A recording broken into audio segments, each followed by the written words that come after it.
Hi folks, I'm Jed from the Village Geek, and today I'm going to teach you how to play Cash and Guns. Alright, so in Cash and Guns, you are a group of thieves, and you all just robbed a bank or a museum or a jewelry store, and you all meet up back at the warehouse, and everybody decides to turn on each other. And so in this game, your goal is to be the last, you want to be alive at the end of the game with the most money. If you take 3 wounds, then if you take 3 wounds and get shot 3 times, then you are dead and you are out of the game and you cannot win. So the first thing that you're going to do is you're going to put 8 of these loot cards out. We have money, we've got jewelry, and we've got paintings. I'll go over those in just a minute. You're going to each person is going to get 5 clicks and 3 bangs. And so each person is going to get those 8 cards, and then one of these foam pistols, and a cardboard standee. So we got Pedro here. And the first, after you put the loot out each round, each person is going to load their gun. That is the choice of bullet card step. Okay, and so you're going to load your gun. You're going to put a bullet face down in front of you. Okay, so Pedro chooses his bullet, and then Nikita chooses hers. Now, next thing you're going to do is everybody is going to get ready to aim their weapon, and on the count of 3, we have the Holdup. And that is where the Godfather is going to say 1, 2, 3, aim, and everybody's going to aim at somebody, all at the same time. And so let's say here in this case, we got Pedro aiming over here at Farha, and Deacon aiming at Pedro, and Nikita aiming at Farha as well. Let's say that Farha is the Godfather, and so next we have the Godfather's privilege. Whoever is behind this desk gets to be the Godfather, and the Godfather can choose one person to change targets. So Farha has Pedro aim at Deacon. All right, so then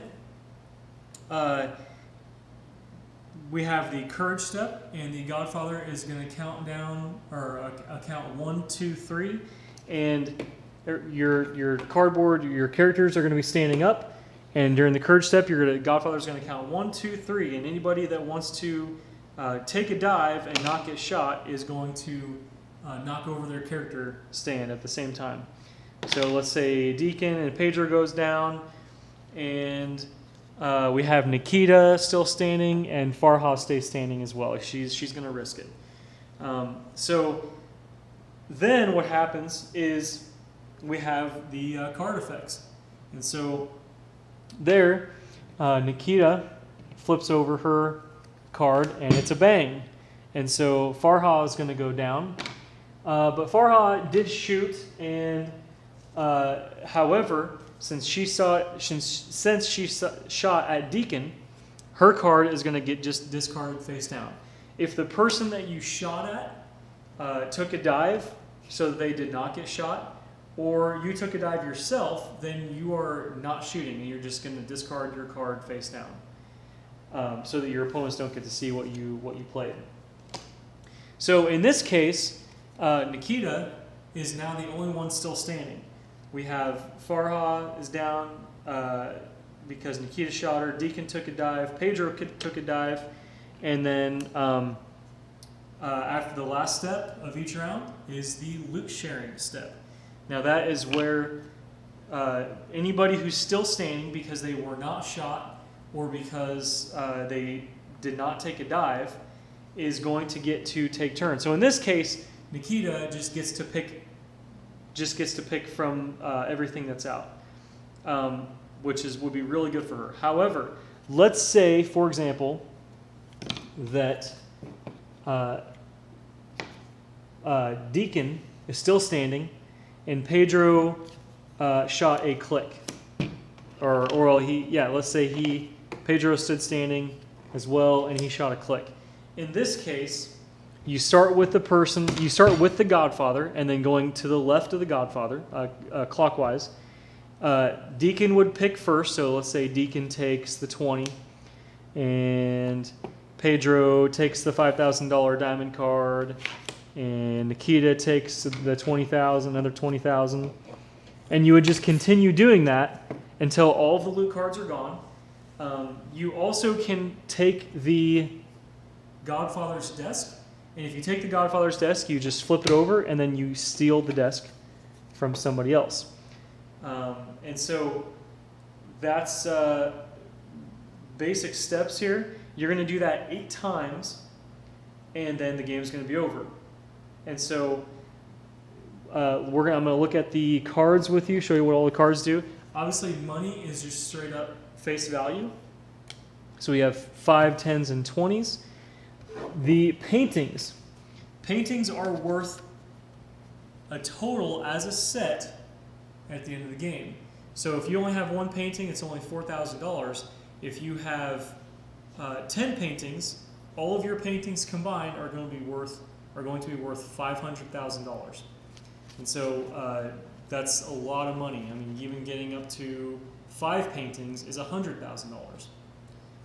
Okay, so then we also have the jewelry cards.